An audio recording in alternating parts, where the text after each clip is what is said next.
Time period in economics. तो मैंने 3 time period आपको बताए थे। एक मोमेंट्री टाइम पीरियड था जिसको हमने 1 डे कहा था या डेली कहा था, और फिर शॉर्ट रन और लॉन्ग रन पे बात कर रहे थे। तो मैंने आपको बताया था कि शॉर्ट रन और लॉन्ग रन की कोई एग्जैक्ट कैलेंडर पीरियड नहीं है हमारा, नो एग्जैक्ट कैलेंडर पीरियड। तो नो एग्जैक्ट कैलेंडर पीरियड। फिर शॉर्ट रन की मैंने एक डेफिनेशन आपको बताई थी कि अगर कुछ फैक्टर्स ऑफ प्रोडक्शन फिक्स हों और कुछ फैक्टर्स ऑफ प्रोडक्शन वेरिएबल हों तो वो शॉर्ट रन होता है, और लॉन्ग रन में ये होता है कि तमाम फैक्टर्स ऑफ प्रोडक्शन जो होते हैं वो चेंज होते रहते हैं, वेरिएबल फैक्टर्स ऑफ प्रोडक्शन। फिर मैंने ऐसे ही आपको थोड़े से बताए थे कि 4 होते हैं, एक लैंड, एक लेबर, एक कैपिटल और एक एंटरप्राइज। लैंड नेचुरल रिसोर्सेज हैं, लेबर ह्यूमन रिसोर्सेज है, कैपिटल मैन मेड रिसोर्सेज हैं, या इनको हम आर्टिफिशियल रिसोर्सेज भी कहते हैं, और फिर जो है वो एंटरप्राइज ह्यूमन रिसोर्सेज हैं। यानी ये 2 लेबर और एंटरप्राइज जो हैं, ये 2 का ताल्लुक ह्यूमन रिसोर्सेज हैं। ये फैक्टर्स ऑफ प्रोडक्शन इसलिए पढ़ा कि इसके अंदर फैक्टर्स ऑफ प्रोडक्शन का वर्ड आया था लॉन्ग रन और शॉर्ट रन के अंदर। ये देखें, शॉर्ट रन और लॉन्ग रन दोनों के अंदर फैक्टर्स ऑफ प्रोडक्शन का वर्ड आया था, इसलिए हम लोगों ने इसको पढ़ा था, लेकिन लिटिल बिट पढ़ा था, कुछ ज़्यादा डिटेल से नहीं पढ़ा था। तो पहले थोड़ा सा मेरा ख्याल है फैक्टर्स ऑफ प्रोडक्शन पे बात कर लें, फिर हम आगे चलते हैं, क्योंकि अभी हमने शॉर्ट रन लॉन्ग रन को मज़ीद भी समझना है। तो फैक्टर्स ऑफ प्रोडक्शन में सबसे पहले लैंड है। तो लैंड की डेफिनेशन क्या है? लैंड की डेफिनेशन ये है कि land is a natural resource. Land is a natural resource which can be used for the production process. समझे? यानी लैंड वो नेचुरल रिसोर्स है जो प्रोडक्शन प्रोसेस के काम आता है। तो मैं ये लिख दूं कि land is a natural resource which can be used in production process। इसका मतलब ये हुआ कि अगर मैं आपसे पूछूं कि ये जो रेनफॉल है, रेनफॉल क्या ये लैंड है? तो लैंड क्या होता है? लैंड के लिए 2 बातें ज़रूरी हैं। एक तो वो नेचुरल रिसोर्स होगा और दूसरा वो यूज़ होगा किसमें? प्रोडक्शन प्रोसेस में। तो रेनफॉल क्या एग्रीकल्चर के अंदर यूज़ होती है या नहीं होती? बारिशें चाहिए ना एग्रीकल्चर के लिए, तो फिर रेन को हम इकोनॉमिक्स में क्या कहेंगे? लैंड कहेंगे। समझ आ गई? इसी तरीके से सनशाइन, सनशाइन क्या है? धूप है, इसको हम बारिश कहते हैं, इसको हम धूप कहते हैं। तो सनशाइन भी बहुत ज़रूरी है, सनशाइन अगर ना हो तो तब भी प्रोडक्शन प्रोसेस नहीं होता। तो सनशाइन भी क्या है? लैंड है। अब पीस ऑफ अर्थ जो है, पीस ऑफ अर्थ, वो भी क्या है? लैंड है। अगर वो, क्योंकि पीस ऑफ अर्थ में दोनों कंडीशन, लैंड के लिए तो आपने 2 चीज़ें देखनी है, एक तो नेचुरल रिसोर्स हो, नंबर 2 वो प्रोडक्शन प्रोसेस में यूज़ होता है। तो ये जो पीस ऑफ अर्थ है ये नेचुरल रिसोर्स है, हमने तो नहीं बनाया, अल्लाह ने बनाया है। और दूसरी चीज़ ये है कि वो जो पीस ऑफ अर्थ है वो प्रोडक्शन प्रोसेस के लिए यूज़ होता है, तो इसलिए पीस ऑफ अर्थ भी क्या है, लैंड है। अच्छा, below the crust of the land क्या है, मिनरल्स हैं। मिनरल्स में फॉर एग्जांपल कोल है, ठीक है ना जी। इसी तरीके से आयरन है, जो आपको ज़मीन के नीचे से मिलती हैं चीज़ें, मादनियात जो होती हैं, ठीक है ना, वो भी नेचुरल रिसोर्स है। पहली बात है, ये दो कंडीशन पूरी करनी है कि नेचुरल रिसोर्स है और प्रोडक्शन प्रोसेस में यूज़ हो रही है, तो ये भी क्या है, this is also called land. इसका मतलब ये है कि जिससे आम बंदों से पूछें कि लैंड क्या है, तो वो सिर्फ इसको लैंड कहेगा, पीस ऑफ अर्थ। लेकिन इकोनॉमिक्स वाले जो लोग हैं वो लैंड के लिए क्या चूज़ करते हैं, natural resource. All those natural resources which are used in the production process are called land. ये जहन में बिठा लें, ठीक है। तो वो नेचुरल रिसोर्स होगा, प्रोडक्शन प्रोसेस में यूज़ होगा, ठीक। और land is a free gift of nature to man. Land एक फ्री गिफ्ट है नेचर का मैन को, लेकिन मैन आगे फ्री नहीं देता। तो ये लैंड क्लियर हो गया। लैंड के लिए मैंने दो कंडीशंस बताई हैं, एक नेचुरल रिसोर्स होगा, दूसरा वो प्रोडक्शन प्रोसेस में यूज़ होगा, और ये मैंने आपको उनकी एग्जांपल्स भी दी हैं कुछ, ठीक हो गया। नंबर 2 जो फैक्टर ऑफ प्रोडक्शन है वो क्या है, वो लेबर है। तो लेबर क्या है, labour is a factor of production. Again labour क्या है, labour is a factor of production. और लेबर है क्या, तो लेबर किसको शो करता है, labour shows the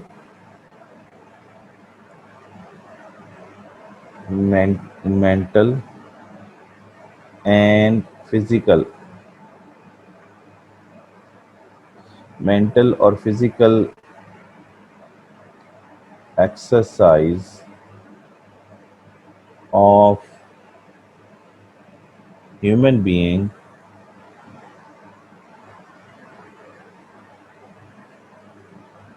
which mental or physical exercise of the human being which,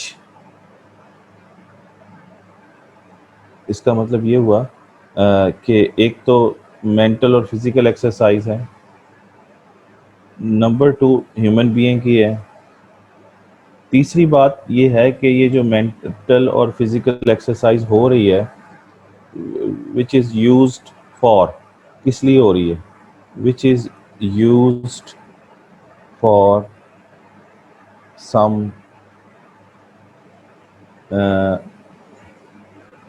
material reward।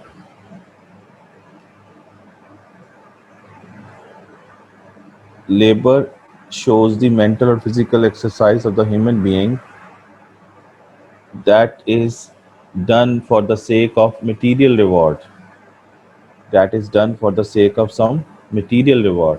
तो तीन बातें, तो एक के मेंटल और physical exercise of the human being, mental और physical exercise, number 2 human being, और नंबर 3 मटेरियल रिवॉर्ड। अगर ये तीन बातें हों तो उसे हम लेबर कहते हैं। समझ आई बात। अब अगर देखें, मैं आप लोगों को पढ़ा रहा हूँ, तो ये जो मैं पढ़ा रहा हूँ ये क्या है, ये मेंटल एक्सरसाइज है।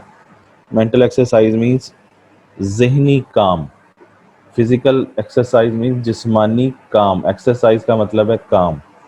तो मेंटल मैं काम कर रहा हूँ और मैं ह्यूमन बीइंग हूँ, दो कंडीशन पूरी होगी। और मैं कोई आपकी मोहब्बत में नहीं कर रहा काम, मैं किस लिए कर रहा हूँ, which is done for the sake of some material reward, which is, इसको ऐसे लिख रहे हैं, विच इज़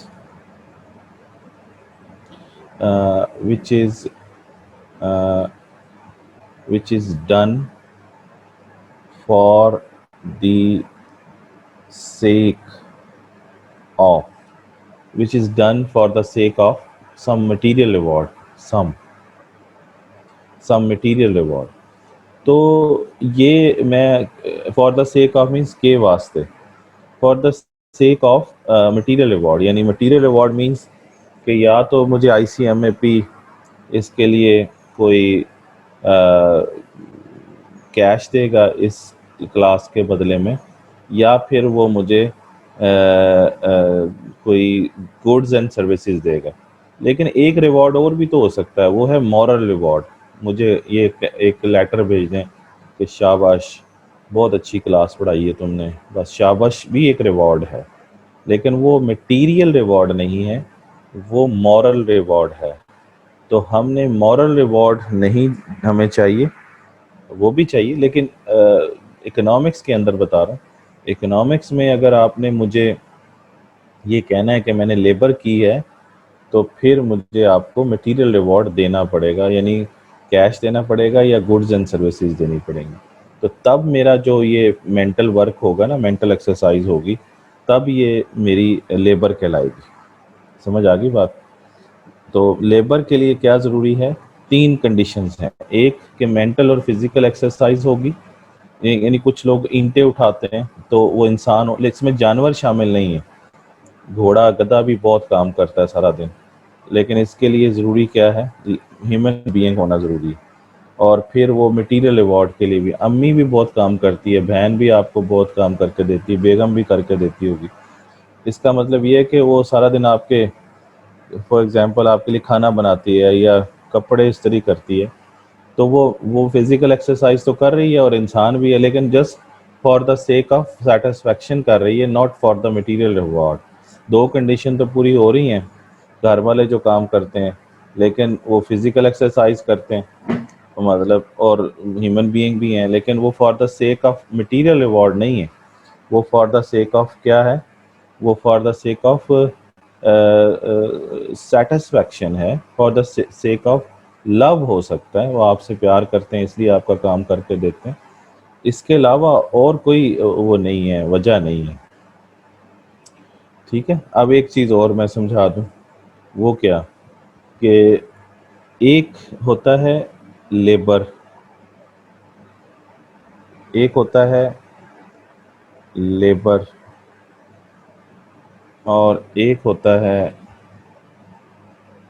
लेबरर, और एक होता है लेबरर। ज़रा देखें इनमें क्या फ़र्क।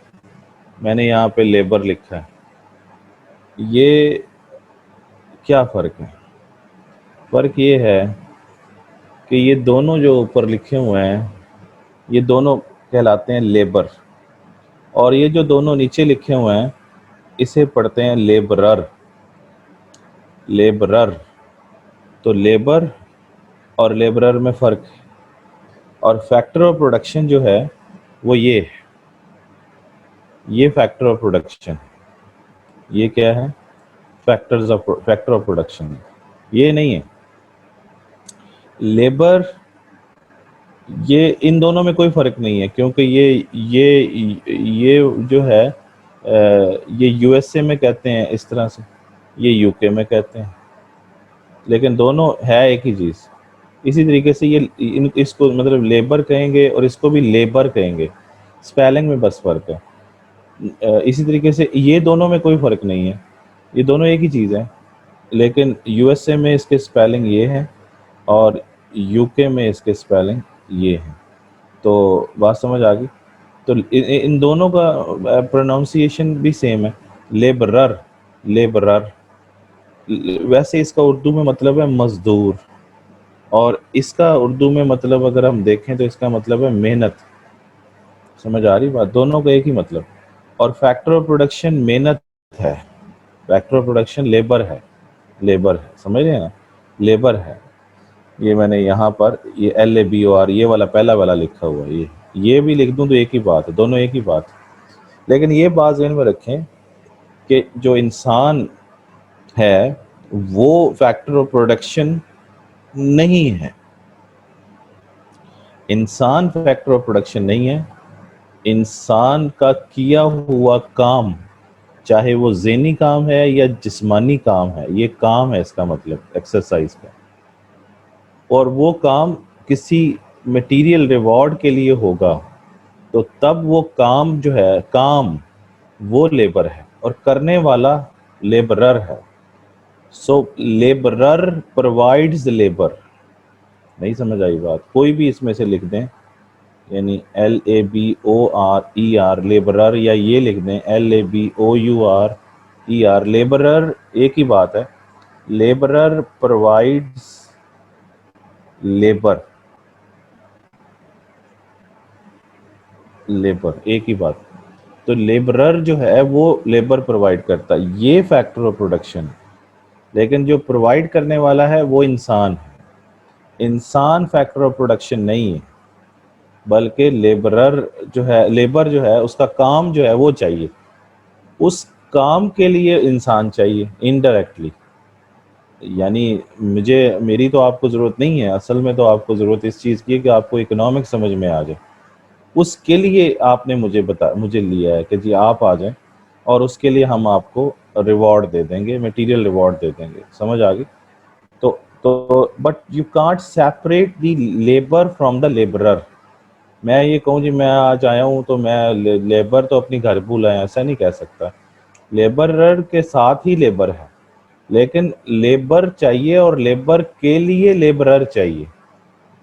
यानी काम चाहिए और काम के लिए काम वाला चाहिए या काम वाली चाहिए। तो काम क्या चाहिए? दो काम है, या ज़हनी काम करवाना है किसी से, या जिस्मानी काम है, ईंटें उठवा लें, घर की सफाई करवा लें, वगैरह वगैरह। या जिस तरह वकील है वो मेंटल एक्सरसाइज है, टीचर है मेंटल है, डॉक्टर है मेंटल एक्सरसाइज है। समझ रहे हैं ना? तो ये इनमें फ़र्क समझिए। फैक्टर ऑफ प्रोडक्शन लेबर है। लेबर, लेबर की प्रोनाउंसिएशन की स्पेलिंग ये भी ठीक है, ये भी ठीक है, ये दोनों ठीक है, ये दोनों ठीक है। ये फैक्टर ऑफ प्रोडक्शन है लेबर। ठीक है, बात समझ में आ गई? तो लेबर के लिए क्या ज़रूरी है? तीन कंडीशंस। नंबर वन, मेंटल और physical exercise. Number two, human being. Number three, material reward. ये दो मैंने फैक्टर्स ऑफ प्रोडक्शन समझा दिए आपको, यानी लैंड समझा दिया और लेबर समझा दिया। ठीक है ना जी? अब तीसरा जो फैक्टर ऑफ प्रोडक्शन है वो क्या है? तीसरा फैक्टर ऑफ प्रोडक्शन है, थर्ड जो फैक्टर ऑफ प्रोडक्शन है वो है, थर्ड फैक्टर ऑफ प्रोडक्शन है कैपिटल। कैपिटल, तो कैपिटल क्या है? All man made, all man made resources, है ना, which are used in the production process. Production process किसे कहते हैं? गुड्स एंड सर्विसेज बनाने का जो अमल है, गुड्स एंड सर्विसेज बनाने में जो मैन मेड रिसोर्सेज यूज़ होते हैं, यानी आर्टिफिशियल रिसोर्सेज यूज़ होते हैं, वो रिसोर्सेज जो इंसान ने बनाए हुए हैं वो कैपिटल कहलाता है। जैसे अब एक ट्यूबलाइट है जो किसी फैक्ट्री के अंदर लगी हुई है, वो इंसान ने बनाई है तो वो कैपिटल बन जाएगी। समझ गए? इसी तरीके से पंखा चल रहा है क्लासरूम के अंदर, तो क्लासरूम में क्या हो रहा है? प्रोडक्शन हो रही है ना। किस चीज़ की नहीं हो रही, बल्कि सर्विसेज की हो रही है। तो प्रोडक्शन जो होती है ना, प्रोडक्शन जो होती है वो दो तरह की होती है। यानी एक प्रोडक्शन दो तरह की होती है, वैसे ही समझा रहा हूँ। प्रोडक्शन या गुड्स की होती है या सर्विसेज की होती है, बस ये दो हैं। तो कहीं पे पंखा बनता है, कहीं पे आप सर्विसेज ले रहे होते हैं। दोनों को प्रोडक्शन कहेंगे। जैसे एक क्लासरूम के अंदर जहाँ बच्चे पढ़ रहे हैं, स्कूल के अंदर या कॉलेज के अंदर, यूनिवर्सिटी के अंदर, मदरसे के अंदर, कहीं पर भी, तो वहाँ पर भी प्रोडक्शन हो रही है, लेकिन किसकी हो रही है? सर्विसेज की। एक फैक्ट्री के अंदर टूथपेस्ट बन रही है तो वहाँ भी प्रोडक्शन हो रही है, लेकिन किसकी हो रही है? गुड्स की। तो प्रोडक्शन सिर्फ गुड्स की नहीं होती, प्रोडक्शन सर्विसेज की भी होती है। और इस प्रोडक्शन प्रोसेस के अंदर अगर कोई मैन मेड रिसोर्स यूज़ होता है तो उसे हम कैपिटल कहते हैं। जैसे मैंने आपको पंखे की एग्जांपल दी, ट्यूबलाइट की दी, प्लास है, पेचकस है, बहुत सारी जो इंसान की बनाई हुई चीज़ें हैं। इंसान की बनाई हुई चीज़ें इंसान ने भी कैसे बनाई हैं, वो भी अल्लाह ने उसको इतनी अकल दी है, इतनी उसको सलाहियत दी है अल्लाह ने, जिसकी वजह से वो बना रहा है। लेकिन बनाई इंसान ने है। अगर वो इंसानी बनी हुई चीज़ें प्रोडक्शन प्रोसेस में यूज़ हों तो उन्हें क्या कहते हैं? कैपिटल कहते हैं। और चौथी चौथा जो फैक्टर ऑफ प्रोडक्शन है वो है एंटरप्राइज। एंटरप्राइज क्या है? इसका ताल्लुक भी ह्यूमन रिसोर्सेज से है। दो फैक्टर्स हैं जिनका ताल्लुक ह्यूमन रिसोर्सेज से, लेबर और ये जो चौथा फैक्टर है, चार फैक्टर्स इकोनॉमिक्स वाले कहते हैं फैक्टर्स ऑफ प्रोडक्शन। यानी प्रोडक्शन अगर करनी है, कोई चीज़ प्रोड्यूस करनी है, कोई सर्विस प्रोड्यूस करनी है, तो आपको चार फैक्टर्स हैं। तो एंटरप्राइज क्या है?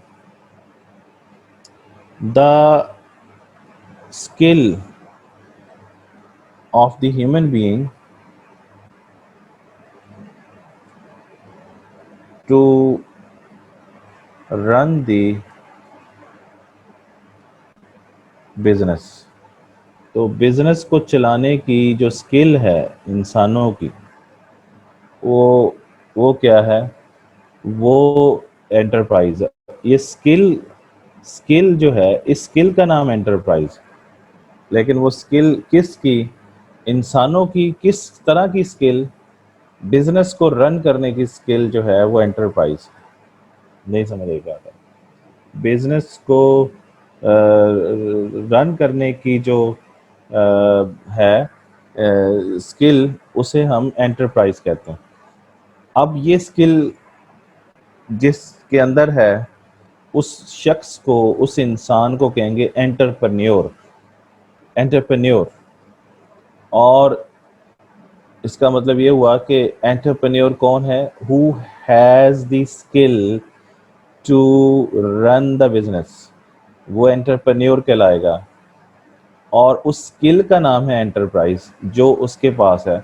लेकिन ये भी ह्यूमन बीइंग है। तमाम ह्यूमन बीइंग के पास ये स्किल नहीं है ना। जिनके पास नहीं है वो किस कैटेगरी में आ जाएंगे? वो लेबर के कैटेगरी में आएंगे, लेबरर की, सॉरी। और वो मेंटल और फिजिकल एक्सरसाइज करेंगे, समझ गए हैं ना। लेकिन जो बिजनेस को रन करने की स्किल है वो क्या है? वो एंटरप्राइज। चार फैक्टर समझा दिए मैंने आपको। एक लैंड, एक लेबर, एक क्या है, क्या कहते हैं उसको, कैपिटल। तो लैंड, लेबर, कैपिटल और एंटरप्राइज, ये चार फैक्टर्स ऑफ प्रोडक्शन आप लोगों ने समझे हैं। यहाँ पे मैंने ये चारों बताए हैं आप लोगों को। तो इसका लेबर का ताल्लुक भी ह्यूमन रिसोर्सेज से है, लेबर का ताल्लुक भी ह्यूमन रिसोर्सेज से है, और एंटरप्राइज का ताल्लुक भी ह्यूमन रिसोर्सेज से है। लेकिन अब ये फ़र्क क्या है? फ़र्क ये है कि ये वाले ह्यूमन रिसोर्स वो हैं जो बिजनेस को रन कर सकते हैं। यानी एक कैप्टन है जहाज का, तो वो एंटरप्राइज में आएगा। सारे तो नहीं जहाज चला सकते ना, सबके पास तो नहीं है। बाकी तो मुसाफिर हैं। जो मुसाफिर हैं वो किस में आ जाएंगे? वो लेबर में आएंगे। यानी ये दोनों में अगर फ़र्क करें तो इनके पास बिजनेस को रन करने की स्किल नहीं है। इनके पास नहीं है स्किल, लेबरर के पास ये। लेकिन ये किस चीज़ की स्किल नहीं है? बिजनेस को रन करने की स्किल नहीं इनके पास है, ये इन इंसानों के पास है। ये बात समझ गए हैं? तो ये चार फैक्टर्स ऑफ प्रोडक्शन। अब चार फैक्टर्स अगर आपको समझ आए हैं तो यहाँ एक बात और भी समझिए कि ये चारों फैक्टर्स फ्री काम नहीं करते हैं। ये वैसे ही बता रहा हूँ आपको, ये चारों फैक्टर्स फ्री काम नहीं करते हैं, बल्कि वो पेमेंट लेते हैं। इनको कहते हैं, जो वो पेमेंट लेते हैं उससे कहते हैं फैक्टर प्राइसिंग। एक और चीज़ बता रहा हूँ, फैक्टर प्राइसिंग। जो लैंड का ऑनर होगा, जो लैंड प्रोवाइड करेगा, मतलब जो लैंड, जो नेचुरल रिसोर्सेज प्रोवाइड करेगा, उसका वो मुआवजा लेगा, उसका मुआवजे को कहते हैं rent. So rent is the price of land, इसलिए इसको कहते हैं फैक्टर प्राइसिंग। नंबर टू है लेबर। अब जो लेबर है वो जब कोई प्रोवाइड करेगा इंसान, तो उसका जो मुआवजा वो लेगा उसे कहेंगे वेज। उस फैक्टर की कीमत का नाम क्या है? वेज। इस तरह कैपिटल की प्राइस का क्या नाम है? कैपिटल की प्राइस का नाम है जी इंटरेस्ट, सूद जिसे कहते हैं। और एंटरप्राइज की प्राइस का नाम क्या है? प्रॉफिट। तो चार आपको चारों फैक्टर्स की कीमतों के नाम भी बताएं, या उनकी इनकम कह लीजिए। फैक्टर की कीमत या फैक्टर की इनकम का नाम फैक्टर प्राइसेस, या क्या कहेंगे? Factor incomes. तो आपसे पूछें what is the price of land, तो आप कहेंगे rent. What is the price of labour, आप कहेंगे वेज। ये लेबर की प्राइस है, लेबरर की प्राइस नहीं है, यानी मजदूर की कीमत नहीं है, मजदूर के काम की कीमत है। काम क्या किया था उसने, मजदूर ने ज़हनी या जिस्मानी काम किया था। समझ आ रही? तो प्राइस ऑफ लेबरर नहीं है, प्राइस ऑफ लेबर है। तो price of labour is wage, price of capital is interest, price of enterprise is profit. ये एंटरप्रेन्योर की प्राइस नहीं है। एंटरप्रेन्योर तो बंदा है, एंटरप्राइज उसकी स्किल है जो वो प्रोवाइड कर रहा है ताकि बिजनेस को चला सके। तो प्रॉफिट उसकी प्राइस का नाम है या उसकी इनकम है। तो ये चार फैक्टर्स ऑफ प्रोडक्शन और चार ही उनकी कीमतें मैंने आपको समझाई हैं फैक्टर प्राइस। ठीक है, लेकिन ये सारा इसलिए समझाया कि आप लोगों को शॉर्ट रन और लॉन्ग रन समझाया जाए। तो आपको शॉर्ट रन में ये बताया था कि अगर अगर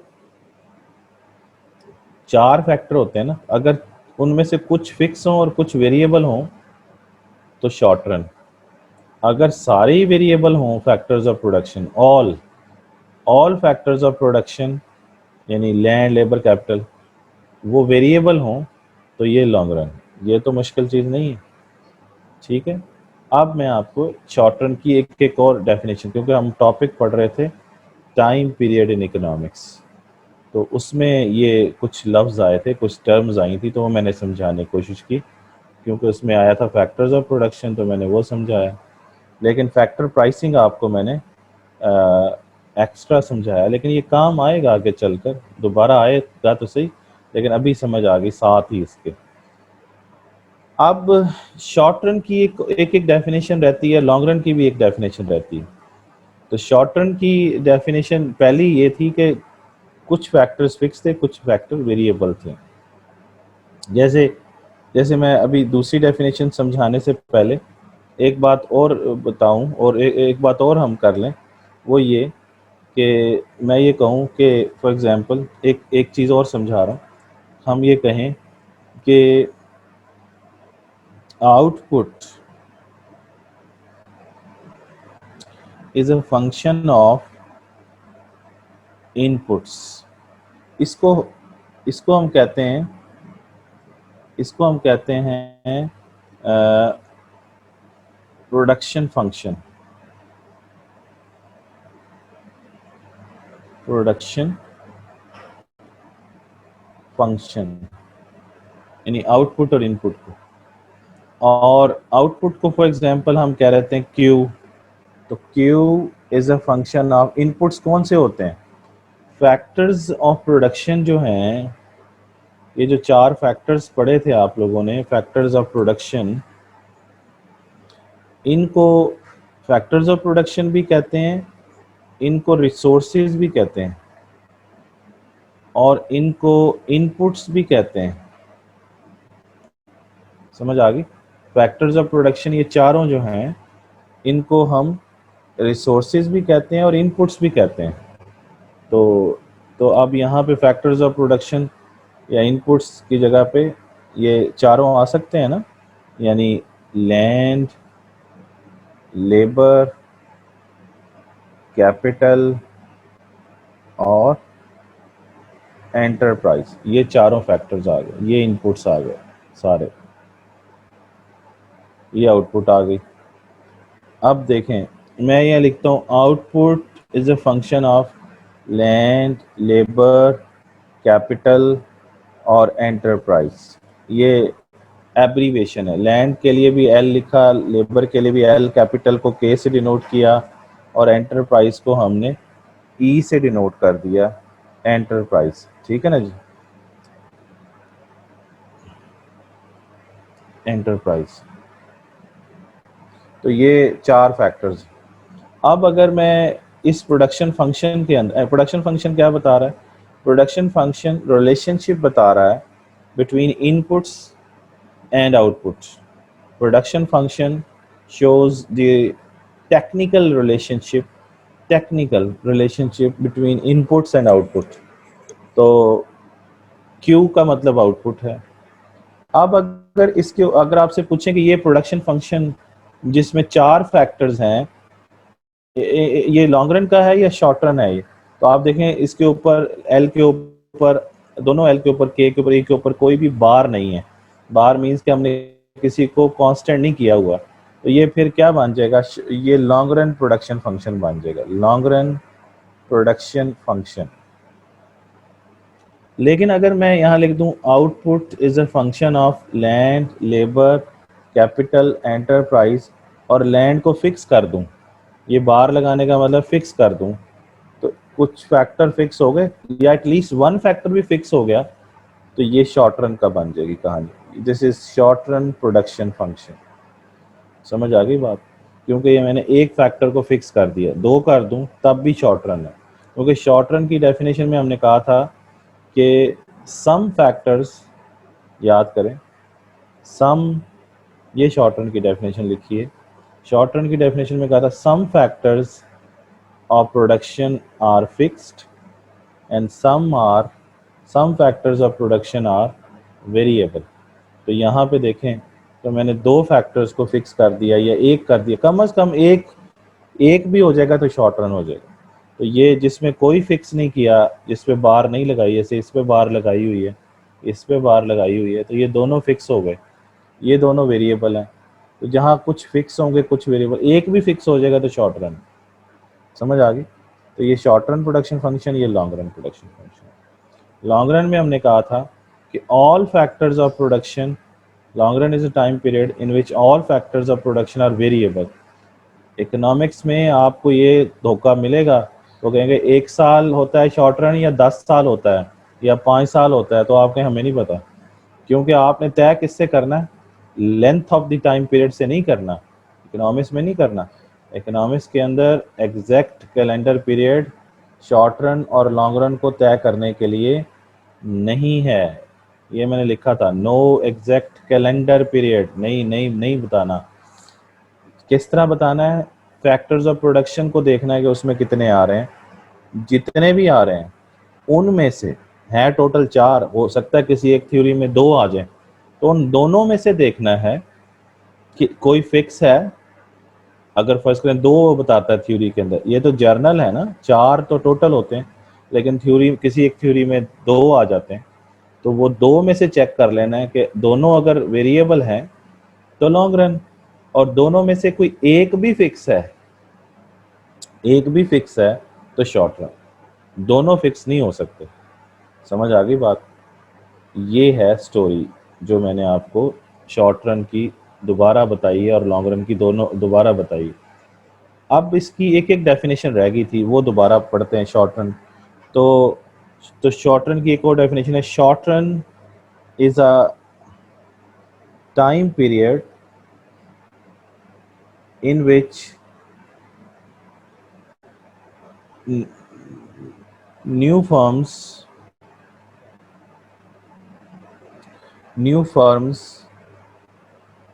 cannot enter the market,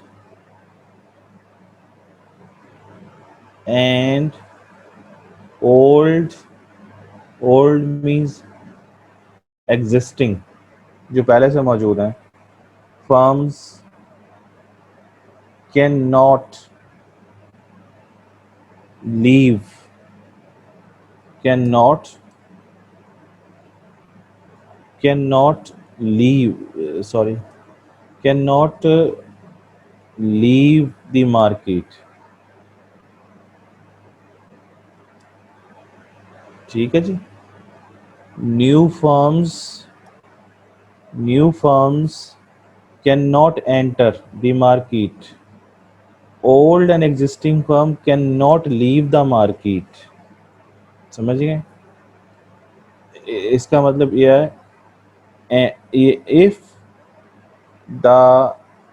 the demand rises, supply can not be increased to the desired extent। ये है जी टोटल स्टोरी। अच्छा, अब यही डेफिनेशन जो इसकी दूसरी हमने लिखनी थी लॉन्ग रन की, यही लिख सकते हैं, लेकिन इसमें जो नॉट का वर्ड है, जहां जहां नॉट आ रहा है वो ख़त्म कर देंगे। जहां जहां नॉट आ रहा है, नॉट आपके सामने कहाँ कहाँ आ रहा है, एक यहाँ पे आ रहा है नॉट, ये नॉट है, ठीक है ना जी, नॉट। अगर ये नॉट ख़त्म कर दें, यहाँ से नॉट ख़त्म कर दें, यहाँ से नॉट ख़त्म कर दें इसी में से, और इधर से भी नॉट ख़त्म कर दें, तो यहाँ दोबारा लिख लें आप लोग, कहाँ भला, इस जगह पे, ये यहाँ पे लिख लें, तो ये शॉर्ट रन के बजाय लॉन्ग रन बन जाएगा। ज़रा करें मेरी हेल्प। तो आप क्या कहेंगे कि long run is a time period in which new firms can enter, है ना, new firms can enter the market, can enter the market, और दूसरा क्या था, and old existing firms can leave the market। सिर्फ नॉट खत्म कर दें, ठीक है। If demand increases, supply can be, not खत्म करना है, supply can be, supply can be increased to the desired extent। जितनी आप चाहते हैं उतनी सप्लाई बढ़ाई जा सकती है। ये आप लोगों को दो दो डेफिनेशन समझा दी, शॉर्ट रन और लॉन्ग रन। ज़रा अब इसको मज़ीद समझते हैं। बहरहाल इसमें पहली ये थी, दूसरी दूसरी डेफिनेशन समझानी है। उसमें ये बता रहे हैं कि शॉर्ट रन ऐसा, अच्छा दूसरी भी समझाने से पहले एक चीज़ और भी समझा दूं कि इसमें एक लफ्ज़ आ रहा है फर्म्स। फर्म समझें क्या है पहले। फर्म किसे कहते हैं, फर्म की डेफिनेशन क्या है, फर्म किसे कहते हैं, फर्म क्या है, firm is an economic organisation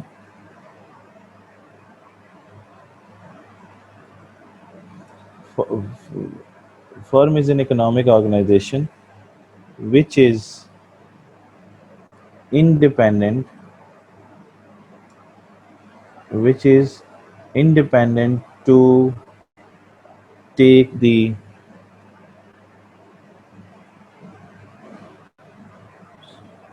decisions of production and distribution of goods and services। इसका मतलब ये हुआ कि फर्म फर्म क्या है? फर्म एक है। Number two, economic organization. और तीसरी बात ये कि इंडिपेंडेंट है। किस किस में इंडिपेंडेंट है? डिसीजन करने में।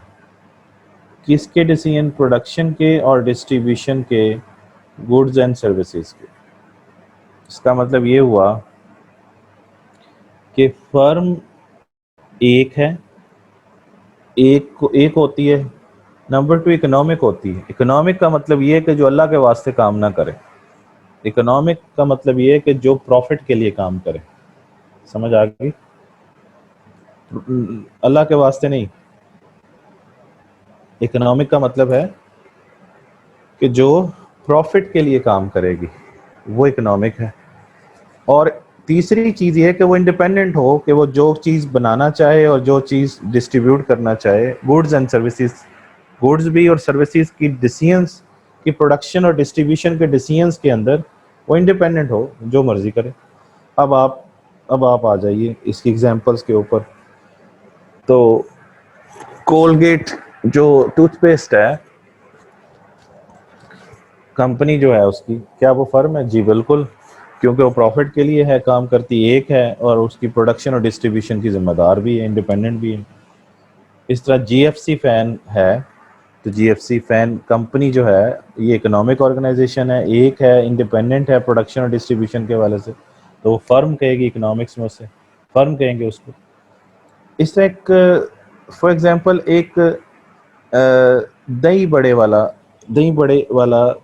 रेडी वाला दही बड़े लगाए हुए हैं, वो आपके यूनिवर्सिटी के बाहर खड़ा है, कॉलेज के बाहर खड़ा है, स्कूल के बाहर खड़ा है, क्या वो फर्म है ना? वो भी फर्म है, क्योंकि वो एक है फर्म दही बड़े वाला, और वो पैसे और इकोनॉमिक ऑर्गेनाइजेशन है, यानी प्रॉफिट के लिए खड़ा है, प्रॉफिट कमाने के लिए, और इंडिपेंडेंट है, जितनी चाहे मर्जी बेचे और जितनी मर्जी डिस्ट्रीब्यूट करे। तो वो दही बड़े वाला रेडी वाला भी फर्म है। एक सिटी हॉस्पिटल है, आगा खान हॉस्पिटल है, न्यू हॉस्पिटल है फॉर एग्जांपल। तो सिटी हॉस्पिटल की बात करें या आगा खान है जो प्राइवेट है, अगर तो वो पैसे के लिए काम कर रहे हैं, प्रॉफिट कमाने के लिए काम कर रहे हैं, तो वो भी क्या है? फर्म है। तो फर्म समझ आ गई? फर्म क्लियर हो गया? तो एक और चलें टर्म बता दूं, प्लांट। प्लांट भी होता है। प्लांट का मतलब ये है the physical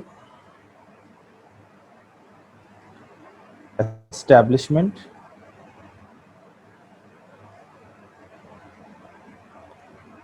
which a firm owns or operates। Physical establishment for example जिसे आप फैक्ट्री कहते हैं,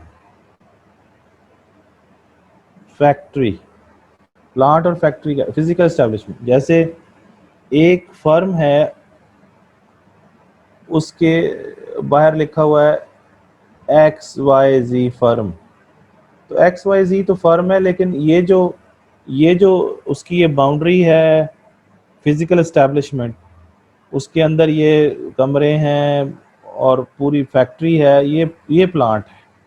जिसको वो फर्म ओन करती है, उसकी मालिक है या उसको ऑपरेट करती है, ये सारी बिल्डिंग जो है ये फिजिकल एस्टैब्लिशमेंट है, और उसको फैक्ट्री कहते हैं या प्लांट कहते हैं। और फर्म उसकी जो चलाने वाली है वो है XYZ।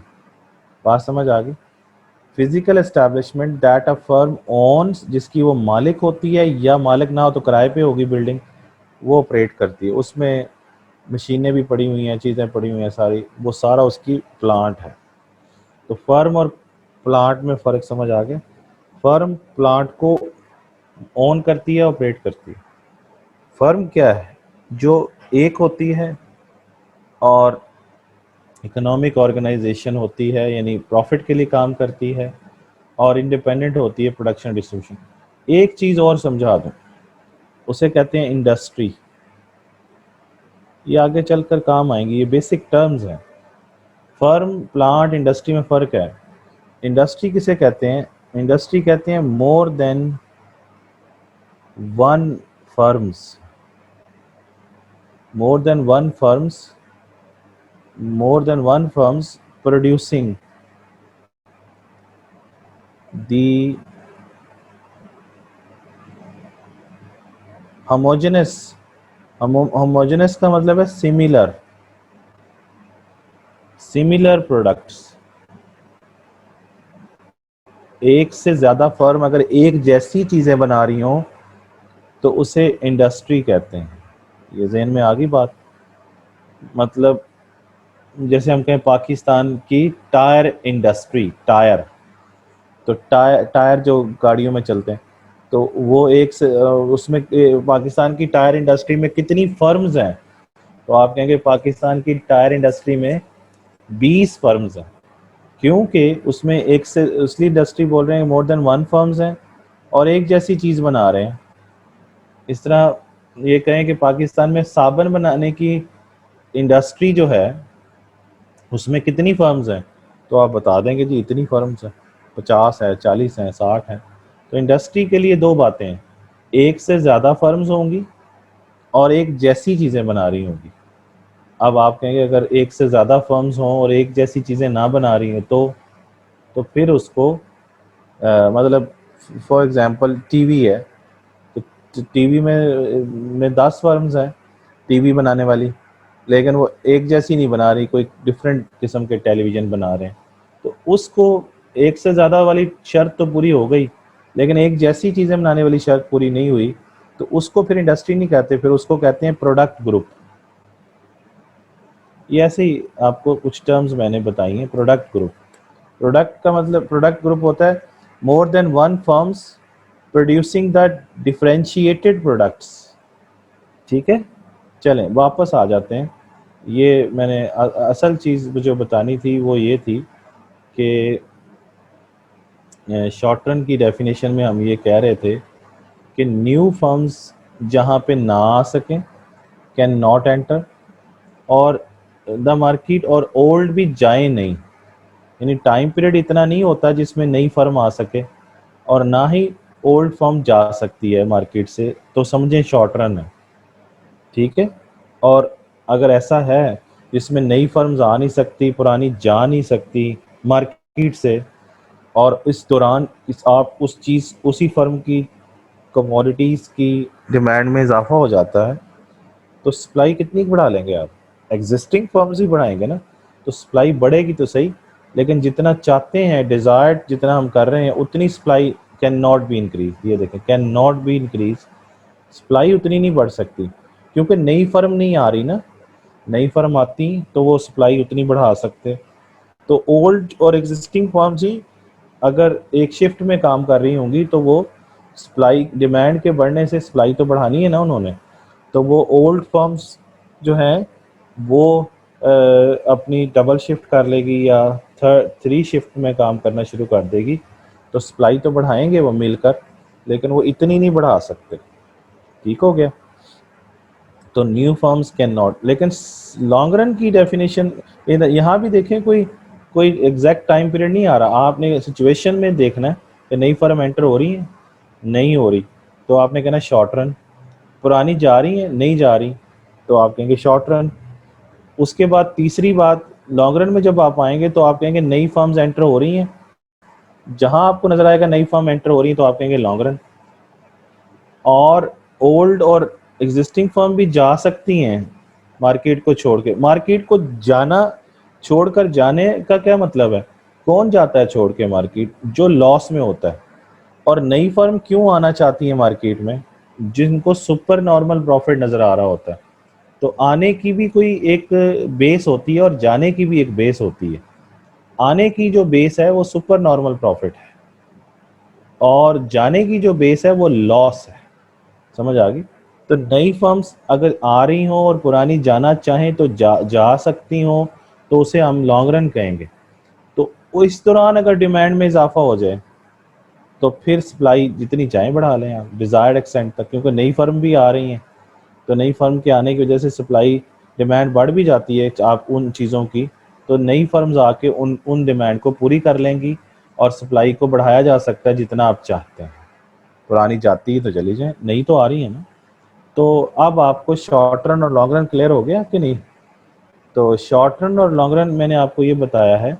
अब इसको दो दो डेफिनेशन आपको समझाइए कि दोबारा से मैं इसको शॉर्ट रन लॉन्ग रन दोबारा से बता दूं कि शॉर्ट रन क्या होगा और लॉन्ग रन क्या होगा। शॉर्ट रन में ये होता है no entry no exit of the firms. Long run में क्या होता है, एंट्री भी हो सकती है, एग्जिट भी हो सकता है, दोनों भी हो सकते हैं। समझ गए? ये यानी ये निशानियाँ हैं। जहाँ पर नो एंट्री होगी नो एग्जिट होगा तो उसे शॉर्ट रन कहेंगे, एंट्री हो रही होगी और एग्जिट हो रहा होगा तो उसे हम लॉन्ग रन कहेंगे।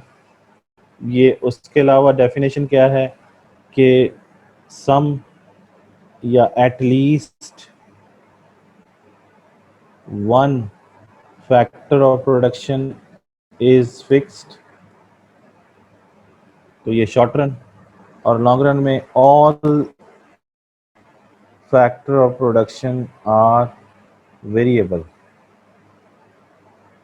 सारे चेंज होंगे फैक्टर ऑफ प्रोडक्शन। तो ये शॉर्ट रन लॉन्ग रन को पहचान करने की ये निशानियां हैं। समझ गए? समझ गए? तो अब मैं दोबारा पूछता हूँ आपसे क्वेश्चन कि जी शॉर्ट रन 1 साल का होता है, 5 साल का या 10 साल का? तो आपका जवाब क्या होगा? आप कहेंगे हमें नहीं पता, क्योंकि आपने शॉर्ट रन लॉन्ग रन के लिए 3 कंडीशन में से चेक करना है। वो 3 कंडीशन तो ना आ ही नहीं रही हैं, जो मैंने सवाल पूछा उसमें ये 3 बातें नहीं आ रही। तो आप कहेंगे हमें नहीं पता, नहीं जवाब दे सकते, इकोनॉमिक्स में नहीं बता सकते, क्योंकि मैंने कहा कि नो एग्जैक्ट कैलेंडर पीरियड। तो ये बात क्लियर होगी ना आपको? अब एक और एग्जांपल मैं देता हूँ शॉर्ट रन लॉन्ग रन की। मैं आपसे सवाल करता हूँ कि बताइए इस वक्त पाकिस्तान की फ़ैन इंडस्ट्री का शॉर्ट रन है या लॉन्ग रन? तो आप क्या जवाब देंगे? आप कहेंगे सवाल क्लियर नहीं है, क्योंकि मैंने कहा इस वक्त। इस वक्त का क्या मतलब है? तो आप कहेंगे सवाल दोबारा से करें।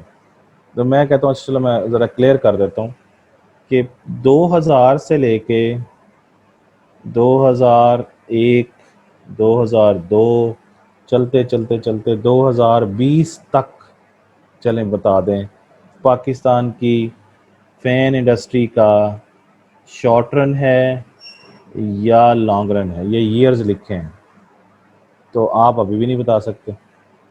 वैसे अकाउंटिंग वाले कहेंगे लॉन्ग रन है, लेकिन इकोनॉमिक्स वाले कहेंगे हमें नहीं पता, क्योंकि हमें क्या पता शॉर्ट रन है या लॉन्ग रन है। 2000 कैसे पता चलेगा? आप कहेंगे अच्छा ऐसे बताएं, फैन इंडस्ट्री का पूछ रहे हैं तो नंबर ऑफ द फर्म्स बताएं, और सवाल कुछ बताएं तो बता देंगे। तो मैं कहता हूँ number of the firms Pakistan की फ़ैन इंडस्ट्री में 2000 में वो थी 100 फर्म्स। अच्छा फिर आप पूछते हैं अच्छा चलें ये बताएं 2001 में कितनी थी? मैं कहता हूँ 100। आप कहते हैं 2002 में, मैं कहता हूँ 100। मैं कहता हूँ 2020 तक 100 ही रही। तो न्यू फर्म्स एंटर हुई नहीं, कोई इनमें से छोड़ के गई नहीं। तो आप कहेंगे ये 20 साल इस इस एग्जाम्पल के अंदर, इस एग्जाम्पल के अंदर new no entry no exit है, नो एंट्री नो एग्जिट है। तो ये क्या है? ये शॉर्ट रन है। बात समझ आ गई? ये शॉर्ट रन की एग्जाम्पल है, ये शॉर्ट रन है। लेकिन फ़र्ज़ करें अगर मैं कहता हूँ 2000 में 100 फर्म थी, 2001 में 90 हो गई, तो ये लॉन्ग रन है। 2000 से लेके 2001 तक क्या होगा? Long run. समझ आ रही बात कि नहीं? फिर मैं कहता हूँ 80 हो गई, फिर ये कम बेश होते होते कोई 120 हो गई, तो आप देखें तो ये एंट्री एग्जिट हो रहा है इसके अंदर। तो ये वाली एग्जांपल क्या होगी, ये नंबर ऑफ द फर्म्स ही हैं, लेकिन ये वाली इसमें क्या हो रहा है, इसके अंदर एंट्री भी हो रही है। ये देखें ना, 100 से 120 हुई हैं, तो 100 से 120 होने का मतलब है कि एंट्री हुई है और एग्जिट भी हुआ है, यानी 90 हो जाती है, 80 हो जाती है, कहीं इसमें दरमियान में भी डाटा होगा। तो इसमें ये क्यों लॉन्ग रन है, ये वाला डाटा क्यों लॉन्ग रन है, क्योंकि इसमें एंट्री या एग्जिट हो रहा है। ये क्यों शॉर्ट रन है, क्योंकि इसमें ना तो एंट्री है ना एग्जिट है, same number of the firms. अभी भी समझ नहीं आई आपको कि लॉन्ग रन और शॉर्ट रन में सिर्फ सालों को देख के नहीं बताना कि कितने साल हैं। ये मैंने कंडीशन समझाई हैं, इनको समझना है, इनको समझना है, फिर आप short run long run economics में बता सकते हैं। और मैंने पिछले लेक्चर में भी कहा था कि इकोनॉमिक्स की स्टोरी, इकोनॉमिक्स की जो टर्मिनोलॉजी है वो काउंटिंग में नहीं यूज़ करनी, काउंटिंग में वाली इकोनॉमिक्स में नहीं यूज़ करनी। हो सकता है काउंटिंग वालों ने शॉर्ट रन लॉन्ग रन की जो आपको डेफिनेशन बताई है वो उधर ही लिखनी है, इकोनॉमिक्स वालों ने जो बताई है वो उधर लिखनी है। तो ये समझ आ गई बात आपको। तो मैंने आपको टाइम पीरियड समझाए हैं। अब आ जाइए